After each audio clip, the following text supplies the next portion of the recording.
Bonjour à tous, bienvenue dans le Racontage, l'émission où de sinistres inconnus vous racontent mal une histoire préalablement bien racontée dans un livre. Je m'appelle David, je suis en compagnie de Clara. Salut Clara. Bonjour David et bienvenue au Trublion littéraire, amoureux des mots et des histoires qu'on raconte autour du feu, et à toutes celles et ceux qui écoutent le podcast pour s'endormir. Alors, nous l'avions dit, et nous le faisons aujourd'hui, nous quittons le XXe siècle, on n'y est pas les mains mortes parce qu'on vous donne rendez-vous au IXe siècle, aux alentours de 835-840, pour les aventures de Simbad, donc légendaire texte de la littérature arabe, texte anonyme qui a longtemps été à tort amalgamé avec les Mille et une nuits, dont il ne fait a priori pas partie du tout. Simbad le marin, les aventures de Simbad le marin, ou plutôt Muhammarat Sindibadu al-Bihari. Générique.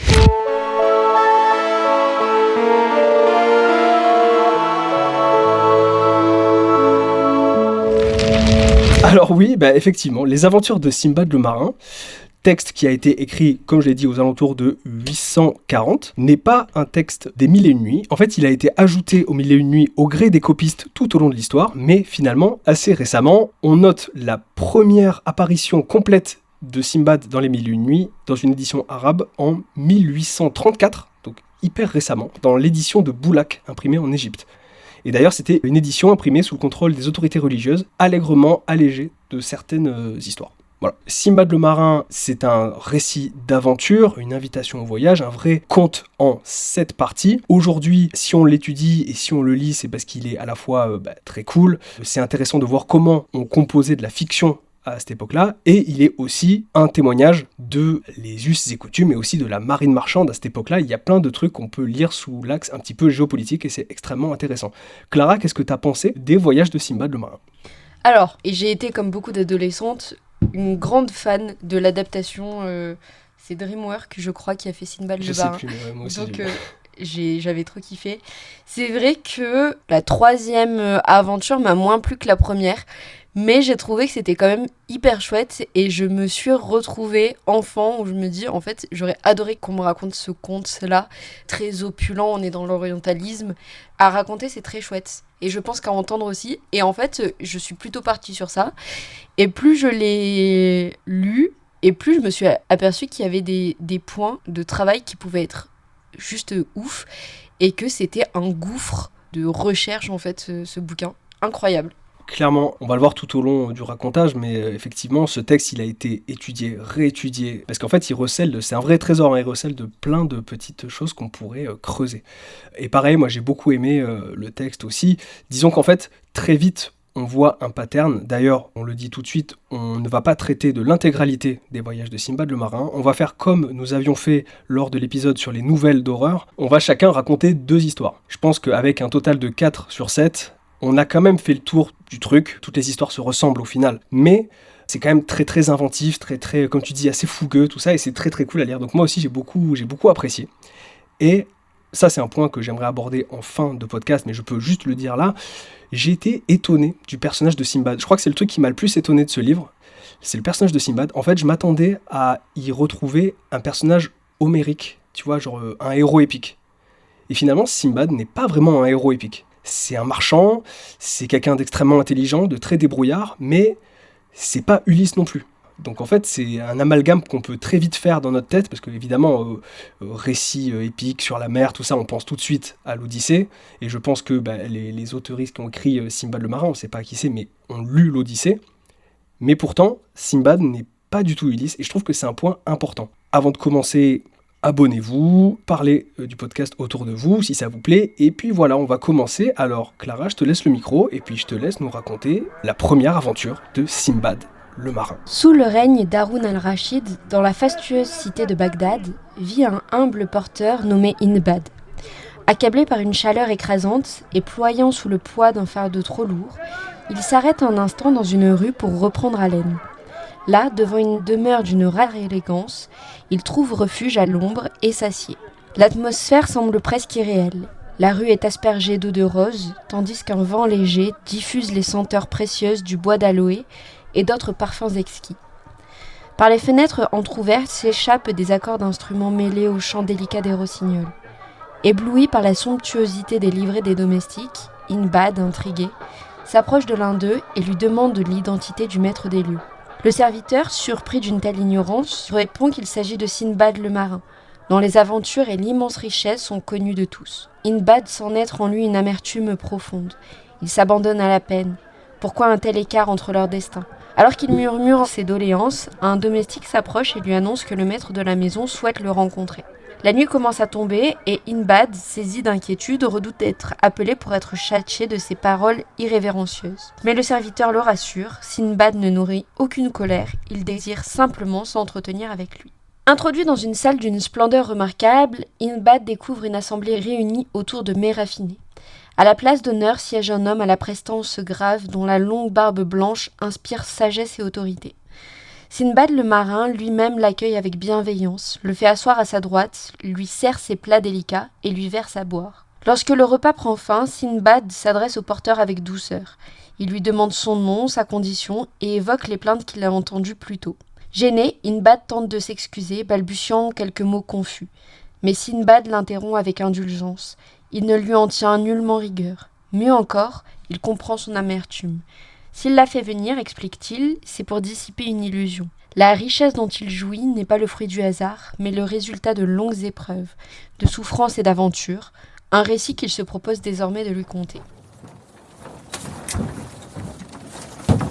Hindbad hérite de biens considérables qu'il dissipe dans l'insouciance de sa jeunesse. Mais un jour, une prise de conscience s'impose à lui.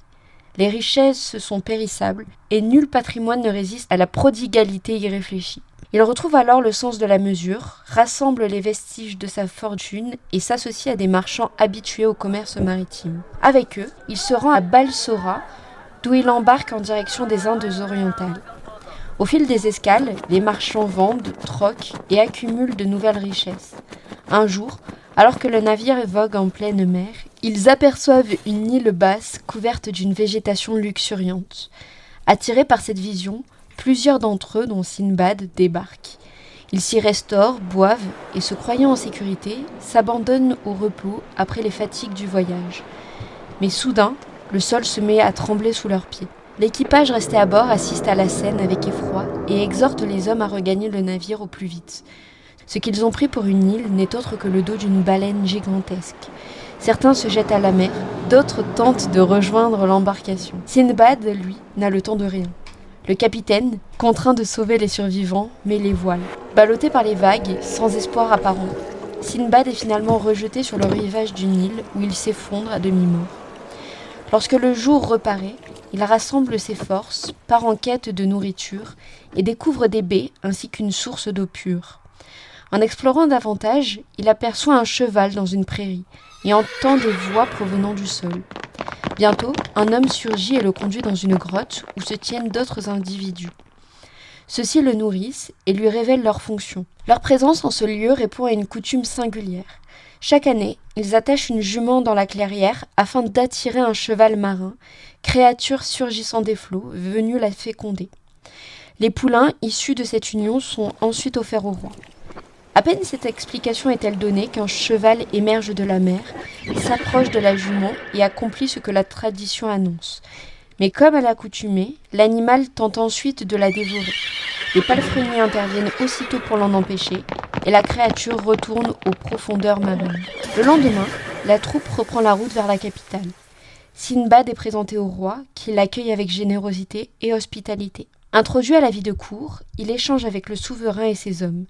Il satisfait leur curiosité en évoquant Bagdad, tandis qu'il s'instruit lui-même des coutumes et des richesses de l'île. Chaque jour, il se rend au port dans l'espoir de trouver un navire pour rentrer chez lui. Il converse avec les marchands, observe les cargaisons, jusqu'au jour où un bâtiment accoste.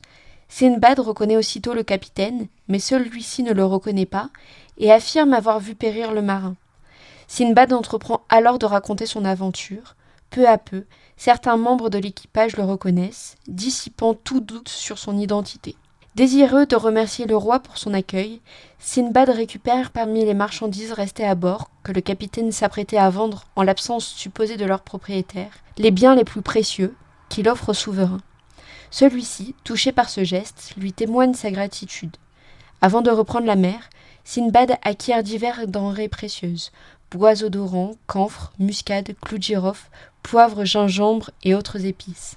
De retour à Balsora, il retrouve ses biens et fait construire une demeure digne de sa fortune retrouvée. Ayant achevé ce premier récit, Sinbad invite Hindbad à rentrer chez lui. Il lui remet une bourse remplie de sequins et lui demande de revenir le lendemain afin d'entendre la suite de ses aventures.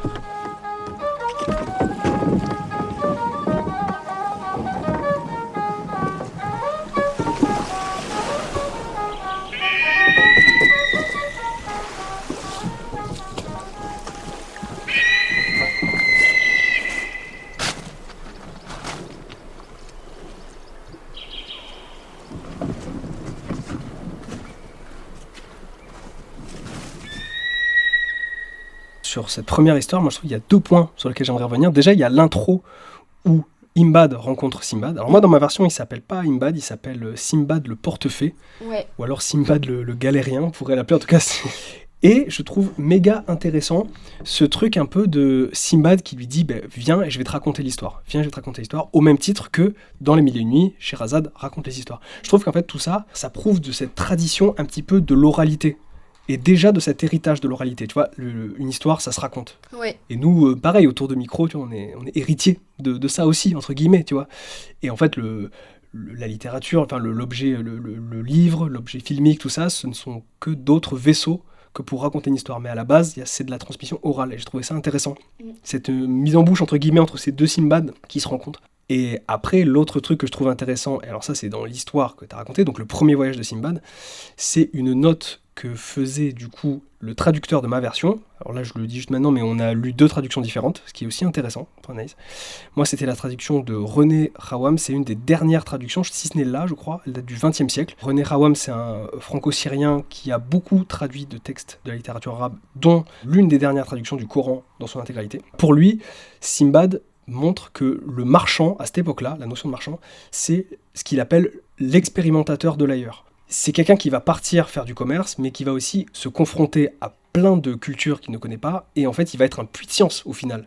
Et Sinbad, c'est ça, finalement. Ne serait-ce que sur un voyage, il lui arrive plein de merde, mais au final, il découvre aussi des peuples, des rois, des coutumes, et voilà. C'est quand même super intéressant. Et moi, je voulais juste revenir sur cette histoire de prénom de Sinbad et Hindbad. Et dans un texte de Ahmed Ben Naoum, le texte s'appelle Sinbad le marin, le voyage, les limites de soi et du monde, il dit « Sinbad et Hindbad sont des anthroponymes issus de l'ourdou, langue de l'Inde occidentale. De plus, il renvoie peut-être à des toponymes qui désignent justement le Sind et le Hind, soit en langue arabe la vallée de l'Indus au Pakistan actuel et l'Inde.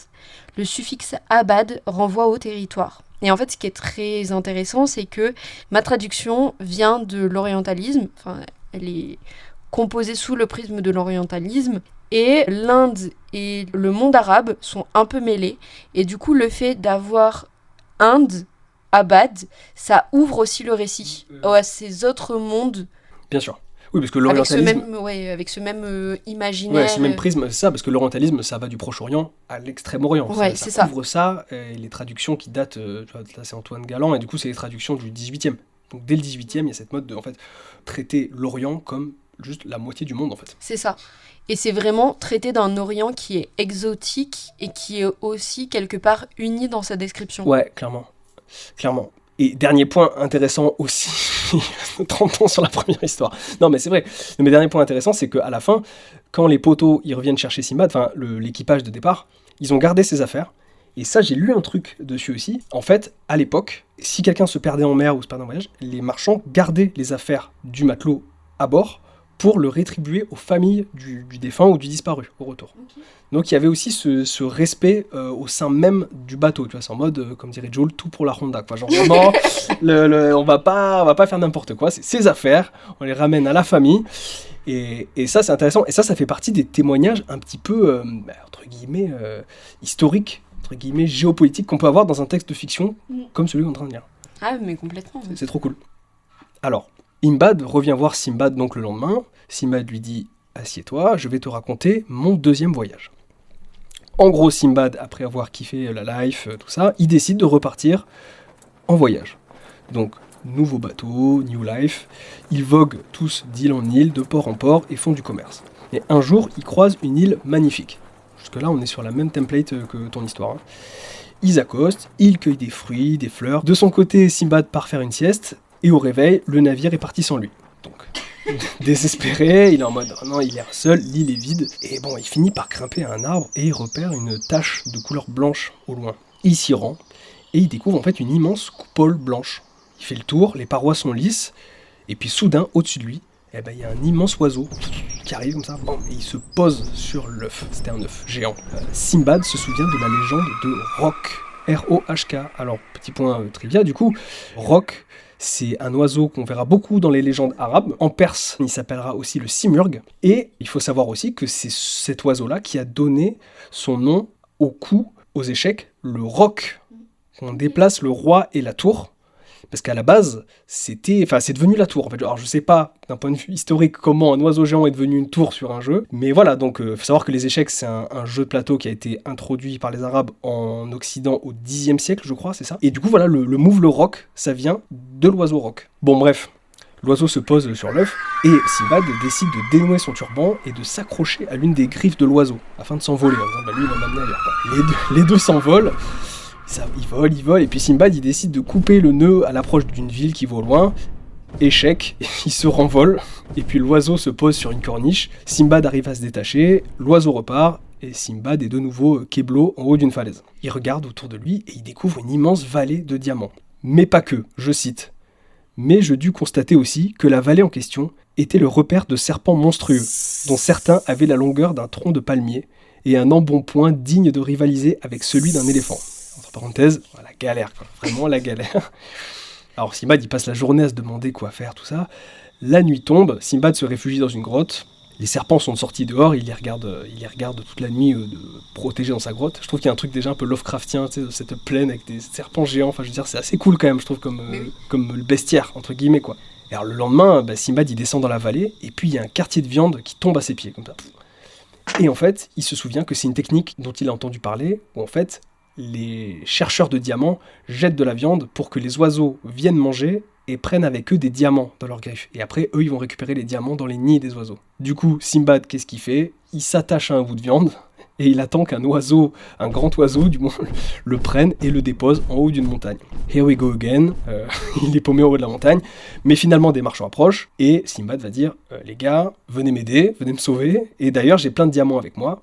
Il repart avec eux, les marchands l'amènent sur leur île, Simbad va découvrir les us et coutumes de l'île, tout ça, et dans son récit à Imbad et aussi au lecteur, il va raconter ce qu'il a vu. Il parle du camphre, il parle des rhinocéros. Là j'aime bien, je me dis, outre le conte, on a vraiment un récit de voyage, on a souvent un récit de voyage en fin de récit, et je me dis, ce qui est cool là-dedans, c'est qu'en fait, au-delà du fantastique, t'as aussi ce fantastique du réel qui prend part, tu vois. Oui. Parce que je me dis, à l'époque, je lis ça, je pense que j'ai plus de mal à croire au rhinocéros qu'à l'oiseau géant, je pense. Tu me dis, frère, le pigeon de 20 mètres, frérot, je t'ai cru, même si j'ai des doutes, mais par contre, l'animal avec une corne géante et une armure, j'y crois pas trop.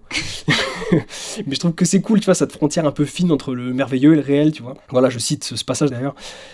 Il m'a encore été donné de voir, toujours dans cette même presqu'île, des buffles dépourvus d'oreilles et bien d'autres choses encore, car les montagnes, les vallées et les promontoires de cette région regorgent de bizarreries et de merveilles que l'on serait bien en peine de trouver dans les contrées que nous habitons. Simbad finit par retourner au port d'Al-Basra. Il revient, comme d'habitude, avec de l'or plein les poches, parce qu'il a réussi à faire du commerce, et il revient à Bagdad en se disant, la prochaine fois, je vais rester, je vais pas bouger, parce que j'ai quand même pas mal galéré. Voilà. Fin de l'histoire. Là, on peut voir déjà entre ton histoire et la mienne un pattern. En gros, il quitte Bagdad, il lui arrive une couille, il s'en sort, tant bien que mal. Ensuite, il arrive dans une nouvelle ville, il se fait de l'argent, et il revient à Bagdad, riche, acheter des terres, prospère, il achète des terres, il achète des esclaves, je sais plus dans quelle nouvelle c'est celle-là je crois. C'est dans la première aussi. Ah, c'est dans la nouvelle, oui. C'est juste que je l'ai occulté. Oui, j'ai dit, il achète une maison. Ouais, j'avais dit, c'est une autre époque. J'ai acheté quelques esclaves, c'est une autre époque, frérot. En fait, j'ai dit déjà, mon traducteur a pris des largesses. Je vais le faire.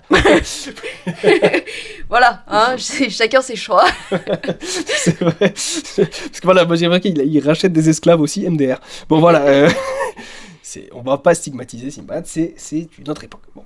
Il convient dans le présent de la narration, entre guillemets, Imbad à revenir le lendemain pour lui raconter son troisième voyage. Troisième voyage que je vais te laisser me raconter là.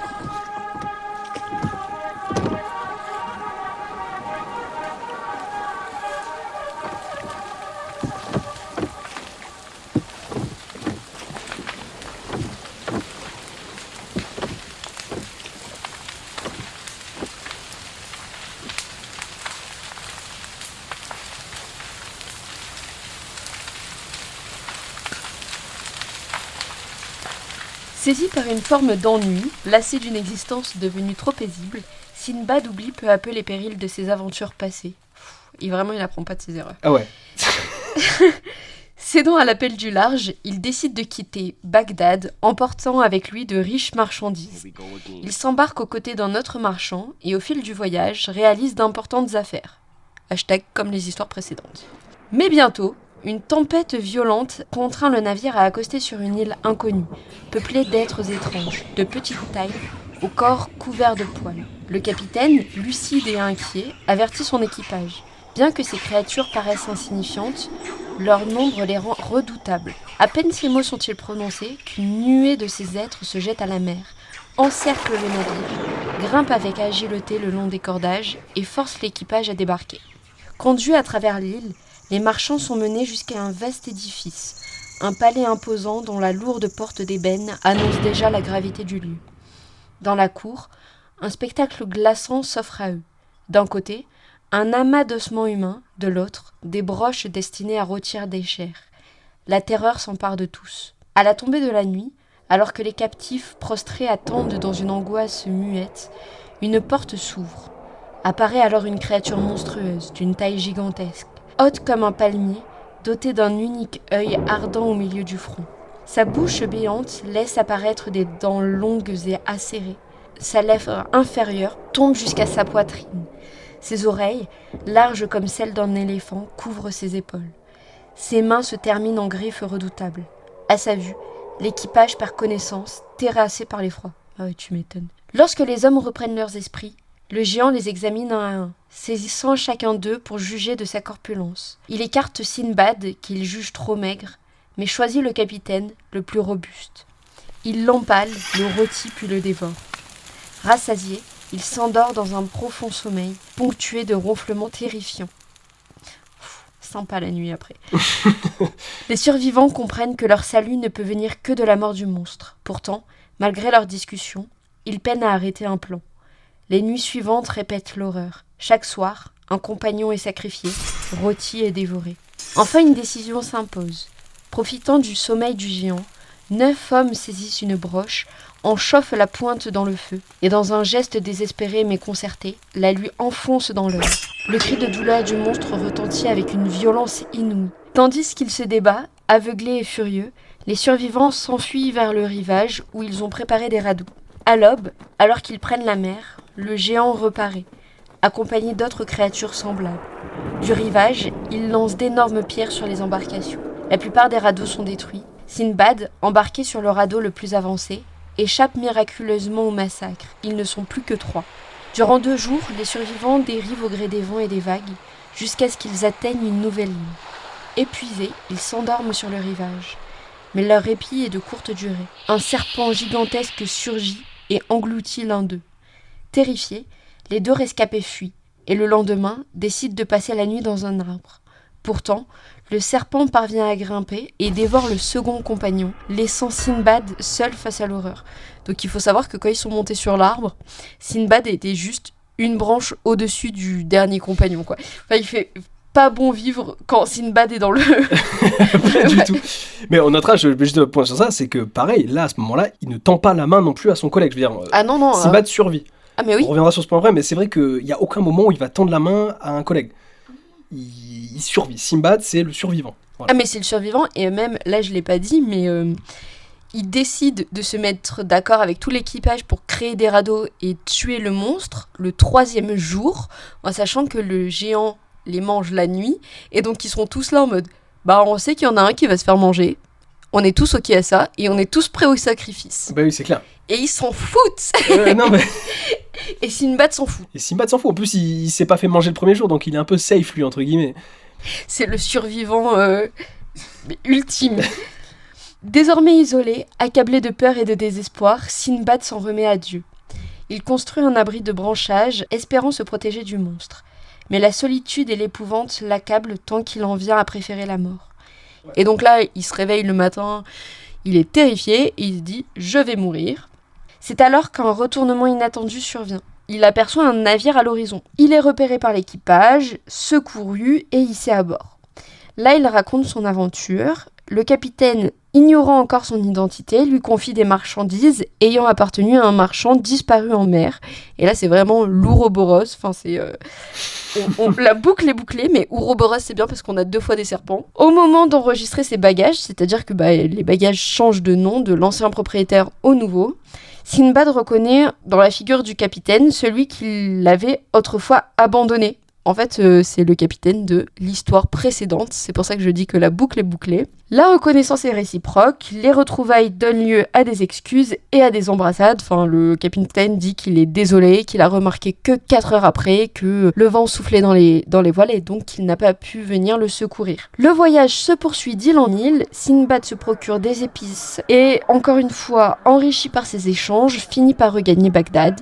Fidèle à une sagesse acquise dans l'épreuve, il distribue une part de ses richesses aux pauvres et acquiert de nouvelles terres, consolidant ainsi sa prospérité retrouvée. Ce que j'aime bien dans cette histoire, c'est ce côté addition d'événements, et c'est ce qui marche encore aujourd'hui en termes de suspense, entre guillemets. Tu sais jamais vraiment où ça va. En gros, ils se font attaquer par des petits monstres là, ensuite il y a le géant, et tu te dis, bon, fin de l'histoire, et après il y a les serpents, tu sais, on sait jamais où ça va. Et pour revenir sur ce point, moi, c'est un truc qui me tue de rire, c'est qu'en fait, à la base, ils n'ont pas de nom, ces voyages, c'est voyage numéro 1, voyage numéro 2, mais dans ma version, René Rawam a donné un nom à chaque voyage, et en fait, quand tu feuillettes les noms, mais ça m'a flingué de rire. Ce voyage, il s'appelle Simbad, les hommes singes et le rôtisseur d'hommes géants. Je me dis, frérot, dans quelle merde tu t'es mis encore, quoi? Ça me tue. Genre, t'es vrai, le rôtisseur d'hommes géants, enfin, t'as pas pu te perdre au Frioul, frère, t'as pas de cul. Il a pas de cul, genre au Frioul, la pire abomination, c'est de payer ton cornetto 5 €. T'aurais pu échouer là. Mais non. Il y a une autre nouvelle, elle s'appelle L'île des singes tueurs. Mais t'as pas de frérot, t'as pas de bol quand même. Mais c'est trop. Alors, c'est très marrant, l'île des singes tueurs, mais j'en parle après. Ça a vraiment une résonance avec le journal de, j'allais dire Marco Polo, mais pas du tout, Christophe Colomb. Ok, d'accord. Petit teaser. Mais j'avais pas les singes, j'avais tous les autres éléments, et j'avais pas les singes, et là... Banco, ils sont là. Les singes tueurs devaient venir. Ah là, c'est... sur le plateau d'argent, je vous amène les singes tueurs, mes potes. Mais effectivement, ça n'a aucun sens. Déjà, tempête, bon, ça arrive. Petits hommes velus, rôtisseurs, cyclopes, puis les frères d'armes du rôtisseur, qui sont tous des géants cyclopes, et puis un serpent, grand comme un palmier. Ouais. Encore une fois. Les siècles, le serpent géant revient plusieurs fois. Ce côté un petit peu enchaînement comme ça de trucs, ça me fait penser un petit peu à des tableaux. Enfin, c'est vrai qu'il faut le voir comme un poème à la base, Simbad, hein, ça dépend des traductions, mais parfois c'est en prose, parfois ce n'est pas en prose, c'est en versé, tout ça. Mais j'ai vu un petit peu comme des estampes. Premier dessin, c'est la tempête, ensuite le géant, le machin. Il y a un côté un petit peu peint, en fait, là-dedans, qui est quand même cool. Ouais. Mais est-ce que toi aussi, tu as les interruptions de récit avec Scheherazade voit le jour approcher? Et non, parce que j'ai la version qui est déscheherazadisée. Mais mon texte, il a été publié en 1806. Toi, tu parlais de 1834, c'est pour ça, depuis tout à l'heure, j'ai... Alors, pourquoi ? Parce qu'en fait, il a été mis dans les 1001 nuits de manière sporadique, un peu plus tôt. 1834, dans l'édition de Boulak, l'édition égyptienne, c'est la première fois que les 7 voyages de Simbad étaient dans les 1001 nuits. Je dirais même les 6, parce qu'en fait, petit aparté analytique aussi là-dedans, c'est qu'en fait, il y a 7 voyages au total, mais le 7e a disparu pendant très longtemps. Et vu que les copistes aimaient bien qu'il y ait le chiffre 7, parce que TMTC, le chiffre 7 dans l'histoire de l'humanité, voilà, il est important, et ben ils ont pris le 6e voyage et ils l'ont coupé en 2. Mais en fait, il y a bien un 7e voyage qui a été découvert plus tard, et on ne sait pas pourquoi il a disparu d'ailleurs, peut-être de la négligence de la part de certains copistes. Mais en fait, oui, l'édition de 1834, c'est la première fois où en intégralité, il y avait Simbad dans les 1001 nuits. Ok. Ah oui, non, parce que du coup, tu m'as dit ça et moi, je me suis dit, mais moi, j'ai des interruptions avec Scheherazade qui dit « To, le jour se lève, il est temps pour moi d'aller me coucher. » Et oui, non, mais c'est ça, parce qu'en fait, elles ont été ajoutées après. Dernière parenthèse, je crois que c'était sur le texte d'avant, mais le style, il est assez simple, finalement. C'était un beau texte de facture assez simple. Je trouve quand même qu'il y a certains passages qui sont quand même très beaux. Je trouve qu'il y a parfois la prose ou l'écriture est un peu raffinée. J'en ai noté une au sujet de la tempête. Je cite « Nous nous mîmes à la voile par une mer houleuse qui se fustigeait elle-même de ses vagues et gagnâmes ainsi le vaste océan briseur de navires, profond domaine où celui qui entre est considéré d'avance comme perdu, où celui qui sort ne peut que s'estimer le bénéficiaire d'une seconde naissance. » Là, c'était le genre de moment où je me suis dit genre waouh, ah ouais, putain, là c'est beau par contre. C'est quand même méga beau. Mais c'est vrai que c'est un beau texte, même au début, quand Inbad arrive dans cette rue pavée. Je trouve que au niveau des sens, au niveau de la... On sent vraiment suer... Enfin, le texte sue de cette opulence, et c'est très bien écrit. Ouais. C'est vrai que cette intro, je trouve que c'est vraiment un très beau passage. Bon, comme tu dis, l'histoire se termine là. Il invite donc Simbad le galérien à revenir encore une fois le lendemain pour lui raconter son 4e voyage. Le dernier dont on va parler ici dans ce podcast. On y va.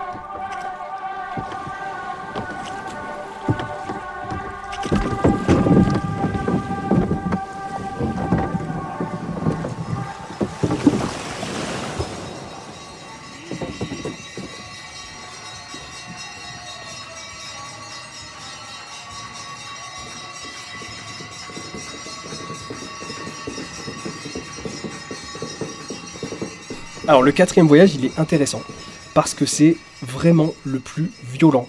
Déjà, celui que t'as raconté toi, avec le cyclope et tout, on avait passé un cap dans la violence, quand même, et ce 4e voyage, lui, il m'a kécho. Vraiment. Je suis tout oui. Alors comme d'hab, là, de ses richesses, Simbad veut remettre une pièce dans la machine à aventure, il embarque à bord de navire, un jour... Une tempête retourne le bateau, voilà, Simbad et d'autres membres s'accrochent à une poutre et puis ils accostent sur une île. On connaît. Bon, ils arrivent sur l'île, ils cherchent à manger, ils cherchent à boire, tout ça, et puis un jour ils aperçoivent une maison au loin. Ils y vont, ils ouvrent la porte, et là ils sont capturés par des hommes. On les met dans des caves creusées à même le sol, et on leur donne des herbes à manger, d'accord ? Simbad fait semblant de manger parce qu'il sent qu'il y a un truc qui pue. Et les autres, par contre, ils sont morts de faim, ils mangent les herbes. Encore une fois, Simbad ne va pas protéger sa team, parce que peut-être qu'il aurait pu dire les gars, faites semblant. non, il s'en fout. Lui, il mange pas. Mais il est quand même encore proche d'Ulysse par sa ruse, parce que là, il est quand même très rusé de pas faire ça, Simbad, il est très malin. Bref, tous ceux qui ont mangé de l'herbe sont complètement shootés. On leur donne du riz, en gros, on les engraisse. Et Simbad comprend, en regardant des icônes peintes sur les murs, qu'en fait, c'est un peuple où on engraisse les prisonniers et on les donne à manger au roi de l'île. On embarque tous les potes de Simbad et on va les donner au roi. On présume qu'ils vont être bouffés. Simbad, lui, reste maigre et du coup, il passe outre le test et ils lui disent « Bon, bah vas-y, toi, casse-toi, t'es rachitique, on veut pas de toi. » Ok, Simbad s'enfuit. Il est de retour sur l'île, il marche tout seul, et puis il rencontre quelqu'un. Il lui dit « Mais est-ce qu'il y a une ville quelque part? Est-ce qu'il y a des gens ?» Et ce monsieur, ce vieil homme, lui dit « Oui, il y a un village plus loin. » Et là, Simbad y va et il rencontre des gens très hospitaliers. Il l'emmène dans leur village. Ces gens le présentent à leur roi. Et Simbad est super bien accueilli. Simbad, il va s'installer dans ce village. Bon, là, il y a une ellipse. C'est parfois ça hein, dans ces histoires. Hein. Parfois, le temps, il est très distendu. Simbad reprend ses activités de vendeur dans cette ville-là. Il vit de manière prospère pendant quelques temps, on ne sait pas. Jusqu'à un jour où le roi lui dit « Simbad, je te trouve tellement stylé que je te propose d'épouser ma fille. » Et Simbad dit « Ouais, allez, let's go. » Bon, on n'en saura pas plus sur cette fille-là, juste ça devient sa femme. D'ailleurs, il y a très peu de personnages féminins dans l'histoire. Hein. Là, elle n'existe pas d'ailleurs. Bref, Simbad vit heureux avec sa nouvelle femme. Et un jour, le voisin perd son épouse. Elle meurt d'une maladie. Et alors Simbad, il va le réconforter en disant « Merde, ta femme est morte, c'est super triste et tout. » Et le gars dit « Ouais, là on va l'enterrer et puis on va m'enterrer moi avec elle. » Et Simbad, il dit « Comment ça on va t'enterrer toi? Tu vas bien frérot? Qu'est-ce qui se passe ?» Et en fait, il comprend que c'est la coutume de l'île. En fait, la coutume de l'île, c'est que quand ton épouse ou ton époux meurt, on t'enterre vivant avec dans un immense puits. Simbad, il voit ça, il est un peu glacé, il est en mode « Oula !» Je suis mariée, moi? Exactement. Et ben c'est le premier truc auquel il pense. Il dit « Mais à moi aussi ?» Il va voir le roi, il lui dit « Mais moi, je suis un étranger. Est-ce que si jamais il se passe un truc avec ma femme, je vais avoir le même sort ?» Et le roi lui dit « Oui. » Et du coup, à partir de là, Simbad va stresser par rapport à la santé de sa femme qui tombe malade. Encore une fois, Simbad n'en a rien à foutre des autres. S'il a peur vis-à-vis de la maladie de sa femme, c'est pour lui. Il en a rien à foutre d'elle. Donc il la regarde comme ça du coin de l'œil en mode voilà, qu'est-ce qui se passe? Et l'inévitable arrive, elle meurt. Le village arrive en procession. Ils mettent sa femme sur un lit et ils disent Simbad, viens avec nous, on t'amène en haut de la grotte. Simbad, il s'effondre, il pleure, il se met à genoux face au roi, il dit pitié, faites pas ça, je suis un étranger, vraiment, pitié, ne m'enterrez pas. À ce moment-là, il est anti-héroïque, enfin genre vraiment, il est nul, enfin, après je le comprends aussi, je ferais ça je pense, mais tu vois, il est vraiment très très humain finalement. Encore une différence majeure avec l'idée qu'on se fait d'un héros épique quand même, quoi, genre... Là j'aime bien quand même ce truc du sacrifice, je trouve qu'on est déjà un petit peu dans le folk horror. C'est du vrai folk horror, ce truc un peu, ce rite un peu païen, voilà. Et ça marche toujours, parce que là en vrai je l'ai pas vu venir ça. En lisant la nouvelle je m'attendais pas à tout ce truc de on enterre le défunt, enfin avec la personne vivante, bref. Je trouve ça très cool. On enterre Simbad dans le puits, avec des vivres. Bon, ça va alors. Tu es étranger, mais tu as bien profité. Tu as profité de ma femme, enfin de ma fille. De ma fille. Et alors, dans le puits, Simbad, on lui donne des vivres. C'est comme ça la coutume. Pour que tu puisses vivre et boire, manger un petit peu avant de mourir de faim dans ce grand puits aux cadavres. Du temps passe, Simbad est paniqué, et un jour, le puits se réouvre et on y descend un autre couple. Là, il voit un homme mort et sa femme vivante qu'on descend dans le puits. Et là, vous allez vous dire, qu'est-ce qui se passe ? Est-ce qu'il va faire équipe avec cette pauvre femme pour tenter à deux de sortir de ce puits aux cadavres ? Faux ! Il tue la femme. Simbad tue la femme. Ouais, il tue la femme. Move hardcore. Là, franchement, je m'y attendais pas. Il prend un os et il la tue pour récupérer ses vivres à elle. Et à partir de là, Simbad va attendre à chaque fois qu'un couple descende pour tuer la personne vivante et prendre les vivres. Move hardcore, là, pour le coup, vrai twist parce que je m'y attendais pas. Ah bah, je m'y attendais pas du tout. Ouais, franchement, là, je me suis dit, Simbad, il est vraiment pas si cool. Au final, il finit un jour par voir un petit rat passer dans un petit trou, il le suit, il trouve une sortie, voilà, il finit par s'échapper. Voyant qu'il est sur une plage et qu'il est safe, il va retourner dans le puits pour prendre toutes les richesses qu'il peut prendre, pour se les mettre dans les poches et les revendre. Il est pas con quand même. Il a fait une école de commerce. Il a fait une école de commerce, c'est un bon. Et finalement, encore une fois, le Deus Ex du bateau qui arrive, les gens le ramènent à Basra, à Bagdad, et Simbad jurera à partir de ce moment, de ne plus jamais repartir en voyage parce qu'il est traumatisé. Sauf que c'est l'histoire 4 sur cette... Sauf qu'on est qu'à la moitié. Et c'est la fin de la 4e histoire appelée Le Puits aux cadavres. Dark Simbad en fait. Dark Simbad. Bon, on va s'arrêter là sur les histoires. Il y en a encore 3. Si ça vous a plu, on vous invite à les lire. Nous, je pense que là, ce serait un petit peu de la répétition parce qu'encore une fois, on l'a déjà dit, mais le pattern, on l'a compris. Voilà, il échoue, il se passe des trucs, il s'en sort, il revient à Bagdad, il jure de ne plus jamais repartir et il repart.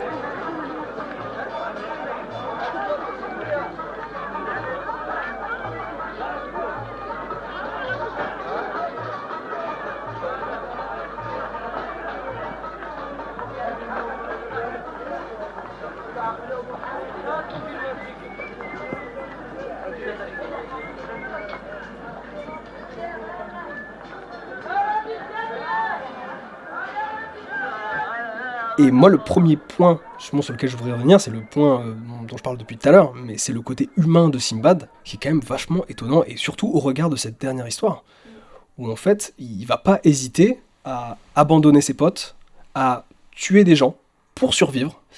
Et en cela, je trouve que Simbad, je sais pas si tu vois aussi, mais j'ai l'impression que c'est quand même un héros vachement contemporain. Tu sais, en fait, je trouve qu'il a déjà ce recul un peu critique sur le héros épique. Parce que Ulysse, finalement, il est, si on le compare encore une fois à Ulysse, rien à voir, mais pas du tout la même période, la même culture, tout ça, mais quand même, c'est un héros épique. Et Ulysse, c'est un peu le cliché de l'héroïsme, tu vois, c'est le mec qui pense à son équipe, qui fait que des actes héroïques en mode il veut sauver tout le monde. Alors, il n'est pas sans faute, Ulysse, tu vois, genre, il a 2 occasions de tromper sa meuf, il la trompe 2 fois. Hein, donc. Mais on n'attend pas d'un héros épique d'être sans défaut non plus. Non. Mais de faire des actes héroïques.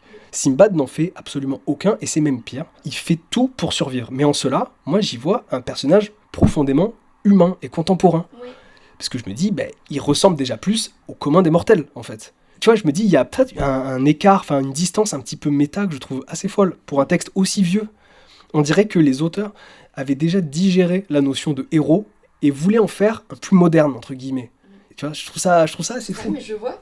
Mais c'est vrai que c'est hyper smart, je l'avais pas vu comme ça. Mais c'est vrai qu'il est extrêmement égoïste et... Bah ouais. Même pas égoïste, c'est que... C'est pas égoïste, ouais. C'est au-delà de ça, c'est juste l'individualisme. Ouais, c'est ça. Et encore, c'est peut-être un peu anachronique, c'est juste survivre. Et c'est ça. À quel prix Ouais, c'est ça, pas non plus si, mal intentionné, parce que dès qu'il revient avec des richesses, il va quand même donner de l'argent. Bon, certes, il y a de l'esclavage dans l'histoire, mais il va quand même donner de l'argent. Il est quand même généreux. C'est en ça que le personnage, je le trouve assez fascinant. Il est cool dans le sens où il est extrêmement rusé, il s'en sort à tous les coups, et en plus, il est quand même généreux. Mais il y a aussi ce petit truc un petit peu doux amer de à quel prix, à chaque fois, il s'en sort. Alors, autre point intéressant, c'est qu'on n'a pas lu la même traduction. Simbad, c'est un texte qui a été traduit, retraduit, qui a été perdu, retrouvé. Donc en fait, aujourd'hui, on se trouve avec plein de traductions différentes, et c'est intéressant aussi d'interpréter les traductions au regard de l'époque et de la réalité dans laquelle elles sont parues. Toi, t'avais remarqué un truc intéressant. Oui, c'est le sequin. Dans la première histoire, enfin et dans les autres histoires, à la fin, lorsqu'il dit à Inbad reviens le lendemain, il lui donne des sequins. Sauf que les sequins, ce ne sont pas de petites perles plates, ce sont des monnaies. Sauf que toi et moi, on n'a pas du tout les mêmes monnaies. Et il faut savoir que j'aime les monnaies. Donc, petit point numismatique, le sequin est une monnaie en or utilisée à Venise à partir du XIIIe siècle. Alors, pourquoi je parle de la monnaie ? Du coup, c'est pas juste parce que je suis numismate. C'est faux. Je saisis chaque occasion de parler de monnaie. Mais c'est hyper intéressant, surtout dans le cadre du conte et de la tradition orale. Donc ma traduction a été publiée en 1806 et ça a nécessairement un impact sur la construction et l'adaptation du récit. Néanmoins, la traduction a été réalisée entre 1707 et 1710, soit un siècle avant sa parution. Et c'est aussi un point à mettre en exergue. Donc si on se base que sur la date de parution. En 1805, donc au moment où la traduction allait paraître, Napoléon Ier devient roi d'Italie. Donc le 17 mars 1805 pour être plus précise. Je me suis donc intéressée au choix du sequin comme vecteur de sens politique, ce qui est nécessairement la monnaie. Mais alors, pourquoi le sequin vénitien et pas le florin, qui est pourtant une monnaie beaucoup plus connue ? Là, c'est de la pure spéculation, mais c'était kiffant à faire. J'y voyais 3 raisons. 1. Le fait justement que le florin soit une monnaie beaucoup plus connue. Donc, qui dit plus connue dit aussi que le lectorat se serait aperçu d'une erreur ou d'une transformation, et donc la traduction aurait perdu de cet esprit de voyage. 2. Le florin est une monnaie qui a été utilisée par le royaume d'Angleterre pour entrer en guerre contre le royaume de France lors de la guerre de 100 ans. La monnaie a financé la maison Plantagenet contre nos Français les Valois. Par conséquent, son utilisation aurait été antipatriotique. Et 3e point, le florin est une monnaie fleur-de-lysée. Donc avec Napoléon au pouvoir, difficile d'avoir une monnaie avec un symbole de la monarchie absolue. Mais ça c'est selon le point de vue du contexte de parution. Si on ne regarde que la période de rédaction et qu'on suppose qu'il n'y a pas eu de modification, je dis bien suppose tout simplement parce que je ne suis pas allée vérifier le texte original, ça rendrait caduque ma dernière hypothèse puisque on ne serait pas encore à l'époque de Napoléon. Mais je pense quand même que les 2 premiers points sont cohérents, d'autant que Antoine Galland, qui a fait cette traduction, est numismate. Ouais. Lui, c'était surtout les médailles, mais forcément, voilà, il est connu pour ça, donc le florin, il le connaît. Il faut aussi savoir que le sequin a cours légal, il est utilisé lors des échanges économiques avec les marchands au Moyen-Orient. De plus, c'est une monnaie sur laquelle apparaît à l'avers la représentation du Christ, et là, boum, on a vraiment une christianisation du récit, d'autant que le terme Allah est nécessairement et systématiquement remplacé par le terme de Dieu. Alors pourquoi je parle de christianisation ? Pourquoi on ne l'aurait pas sur le florin ? Parce que dans les monnaies, on a avers-revers toujours la représentation. Alors on a une valeur faciale, pas toujours, mais on a notamment sur les monnaies modernes et contemporaines, mais on a surtout la représentation d'une autorité. Quelle que soit cette autorité-là, et sur le florin, on a l'emblème de la ville qui représente une autorité un peu supérieure. Et sur le sequin, l'autorité suprême qui est représentée, c'est le Christ, d'autant que ça nous vient aussi, enfin c'est aussi une influence des monnaies byzantines qui ont des représentations christiques, et c'est en ça que c'est extrêmement intéressant. Ouais, c'est bien vu, c'est super bien vu. Voilà. C'est extrêmement bien vu, et de citer justement Galland, qui est un des premiers éminents orientalistes. D'ailleurs, si vous voulez en savoir plus, on en parlait tout à l'heure, mais c'est une étude très connue qui s'appelle L'Orientalisme par Edouard Saïd, et c'est super intéressant. Et il revient sur ça, et sur la vision qu'on a aujourd'hui de l'Orient, encore aujourd'hui, grâce / à cause des traducteurs de cette époque-là. Parce que c'est vrai, comme tu dis, c'est très intéressant, cette christianisation du récit, et le fait que, par exemple, Allah, exactement, ne soit jamais écrit. Et il n'y a finalement pas énormément de traductions qui mettent le nom d'Allah, et même dans ma traduction, qui est pourtant très contemporaine, d'un traducteur qui d'ailleurs a traduit le Coran, qui est quand même très très érudit au sujet, ne met jamais le nom d'Allah. Donc ça, je ne sais pas pourquoi, mais c'est intéressant comme point, et c'est vrai que ça méritait d'être remarqué. D'ailleurs, moi, la monnaie... C'est le Miktal. C'est ça, exactement. Toi, tu as le Miktal d'or, qui est une monnaie qui avait effectivement cours lors du règne de Haroun al-Rachid, et c'est une monnaie qui fait 4,25 g. On est précis. Soyons précis, on est numismate, on est précis. Mince. Donc c'est une monnaie en or de 4,25 g qui correspond à un dinar. Okay. Et donc vraiment de la période du calife de ces histoires-là. Et c'est ce pourquoi aussi on arrive bien à dater Simbad. C'est grâce au califat. D'ailleurs, alors, je passe du coq à l'âne, mais il y a aussi ce truc assez fou, c'est que globalement, on a pu dater les histoires grâce au calife, mais les traducteurs ont réussi également à, c'est des hypothèses, retracer les voyages de Simbad géographiquement.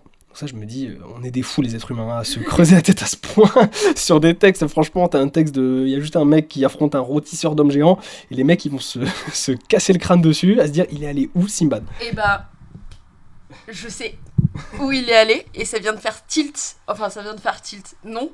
Mais le cyclope, c'est un sujet qui est hyper intéressant. Putain, je rebondis, mais j'adore. Donc, l'œil ardent au milieu du front fait écho au Liber Monstrorum, qui est un manuscrit anonyme qui présente le cyclope comme, je cite, une race humaine en Sicile où l'on lit la flamme de l'Etna. Ok. Et voilà, ce sont des géants qui se repaissent de sang humain. Ok. Ouais, mais c'est des légendes et des trades qui devaient se diffuser à travers le monde, parce que c'est quand même le délire du cyclope, quand même. Ça a été un gros délire pendant très longtemps. Et ce qui est ouf aussi, c'est la représentation du cannibalisme. On a cannibalisme et anthropophagie, on a les deux. En l'occurrence, là, il s'agit de cannibalisme. Pourquoi ? Parce que les êtres humains anthropomorphes mangent sciemment d'autres humains, alors que l'anthropophagie, tu n'es pas forcément conscient de ce que tu manges. Okay. Et en fait, le cannibalisme, c'est l'altérité même, c'est le monstre qui, non content de se soustraire à l'humanité, la désagrège. Ouais.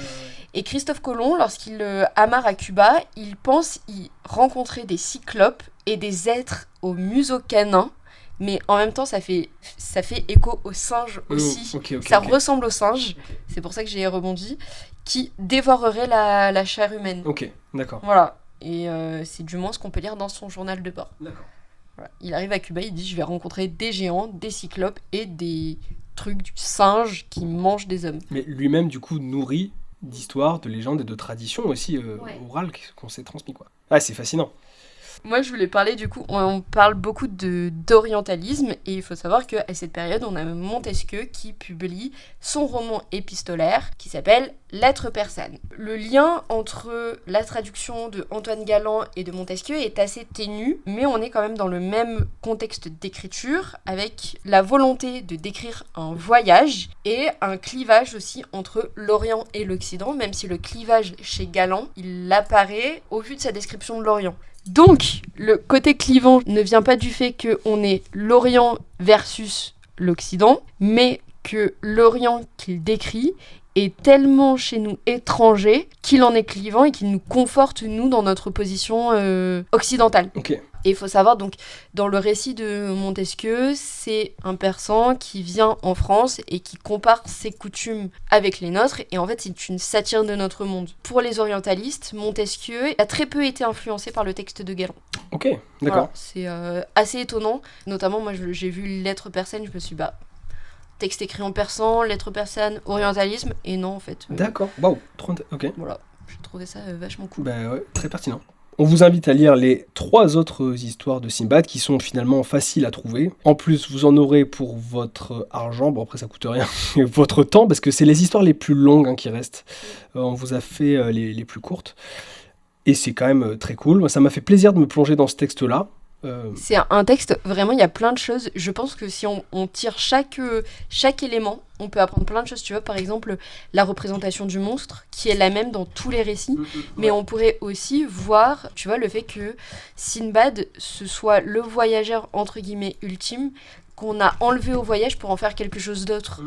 Et il y avait aussi de l'intertextualité avec l'Énéide ou avec l'Odyssée. Et moi, j'avais des textes de traduction en ce sens. Tu vois, et toi, tu parlais du contexte politique, mais on pourrait parler notamment du contexte politique sous le prisme de la numismatique dans Sinbad. Ouais, bien sûr. C'est juste incroyable. Et même culturellement parlant, chaque élément peut être analysé. Et c'est en ça que je disais tout à l'heure que c'était un gouffre. Mais c'est parce que j'ai commencé à faire des recherches. Waouh! Je veux manger ce livre. Et je comprends vraiment que ce soit une passion dévorante, quoi. Clairement. Tel un cyclope à l'œil ardent. Bon, on espère que ça vous a plu, du coup. On va vous laisser sur ça. Lisez plein de livres. Nous, on va se retrouver pour un prochain racontage. On ne sait pas encore de quoi, mais ce sera très cool sûrement. En attendant, on va vous faire des bisous. Et des bisous.